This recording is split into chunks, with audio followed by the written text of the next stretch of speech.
I think we've moved on to our second YouTube video. I made a tweet about playing defensively in Smash, which was really interesting.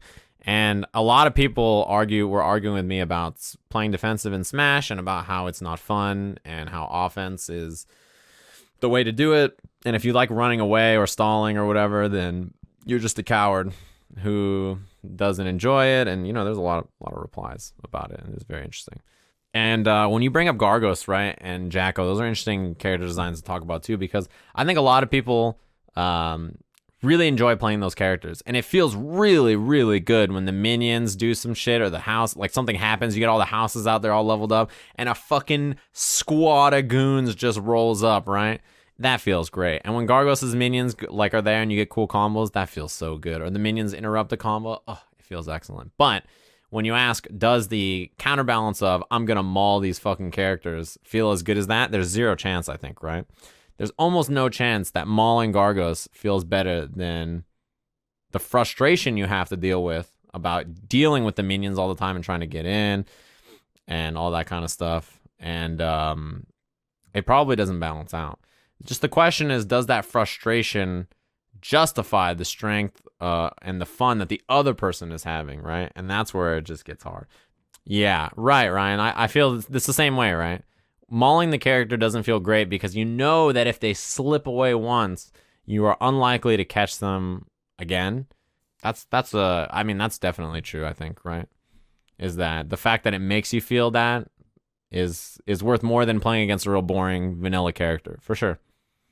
Yeah. That emotion is so real, though, because I know the exact emotion you feel like because I felt it so many times against this bitch character Gargos, too.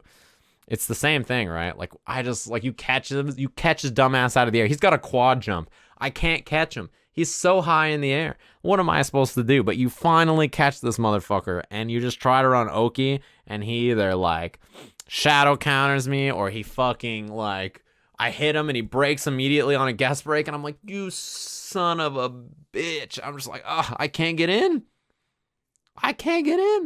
I'm never going to get back in, and that was my chance. That was my opportunity. It's the stress of that moment, right? It's just the stress of that moment that makes you feel that emotion of just despair and frustration, and you can feel your stomach drop when you lose that opportunity. And then because you just got pushed out, you immediately do something to try to get back in, right? You're like, I gotta get in. And then they hit you for it, and then you're just like, no. And then the minions come out and you're like, no. And then you're just dead, and you're like, well, I hate this fucking character. He's a stupid bitch character. That comes into conversation. I feel like that's a more general conversation. The stress of knocking down a defensive character versus the elation of mauling them. That's something that's very interesting when it comes to fighting games, right? Because when you talk about defensive play, lots of people who play offensive hate defensive play, and they feel that gut-wrenching drop every time a defensive player squirms away from them, right? And then you have the defensive player who just wants to keep you away all day. But when you get in, they have that hard dropping, oh no, he jumped my projectile, or I didn't get in, I didn't stop that jump in and I ate a throw or a mix up or a 50-50 afterward, and it's like, oh my god. It's just a frustrating feeling. And both of them share that side, and that's what makes fighting games and style differences cool, right? It's just a more complex one when it comes to summon characters, I think, right? But I had that conversation when I made a post about Smash and wanting to play defensive, and it's so interesting how negatively defensive play is seen in that community. I think it's negative in our community as well, but I felt is much higher in that situation, right? Those kinds of characters and those style differences. And style differences are so important because when you just have everybody playing in the same kind of way, it just becomes a very it's hard for something to stand out as unique or fun, right? Yeah, a lot of people brought up Smash, the time, 8 minutes per game means that defensive play can just go on forever and ever and ever. I mean, that makes sense, right? I can get that part of it.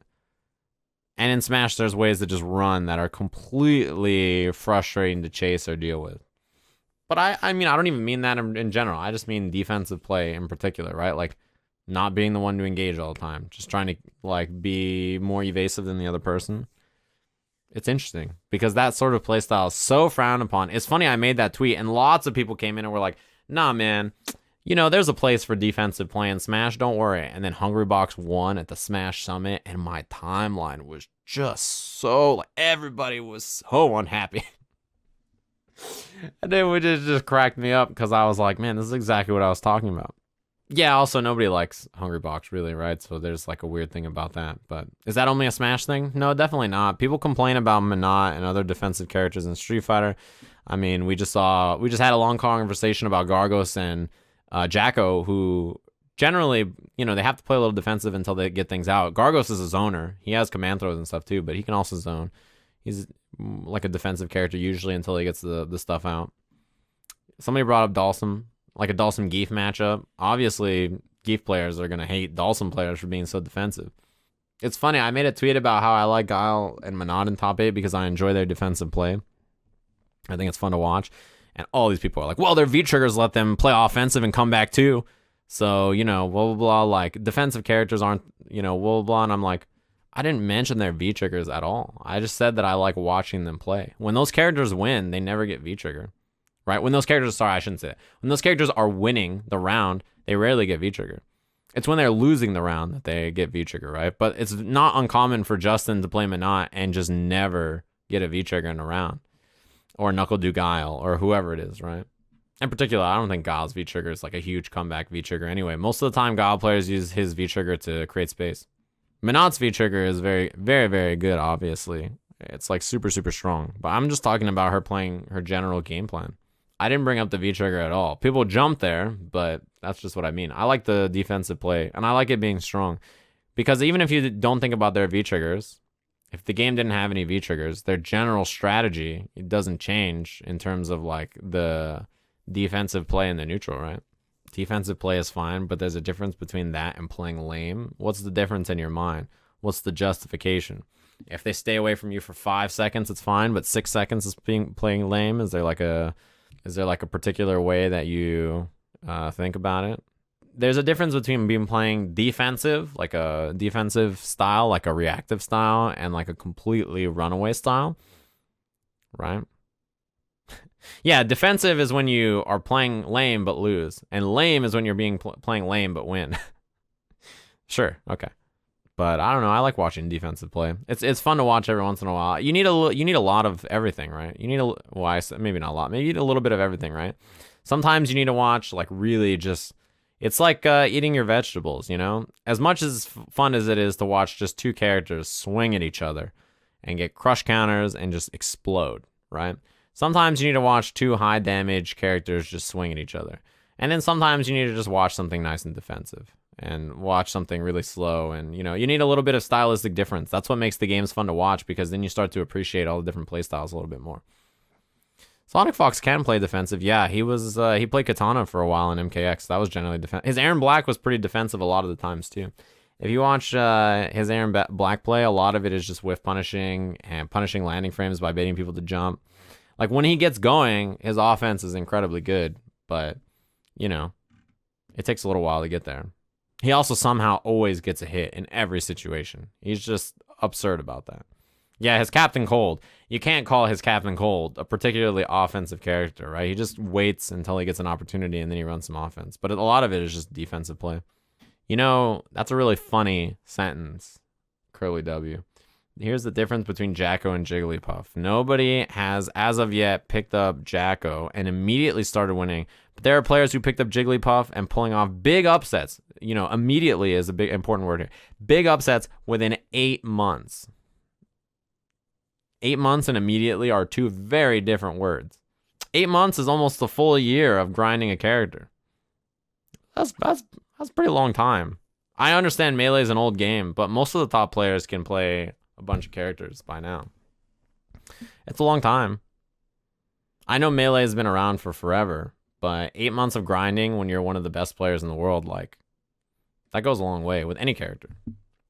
Yeah, Fox takes a lot of effort, sure. And picking up a character that takes less effort in terms of executionally makes sense. Lots of players have done this. That's not I wouldn't even cite that as a particularly like surprising example because other players have done this for other games where they're maybe not focusing on on the game as much, so they pick a character that's a little bit more simple. Kazunoko is like that to an extent, right? He plays kind of very simple characters or teams in every game, and because of that, he doesn't have full time to commit to everything, so he has a lot of success playing regularly like simple characters.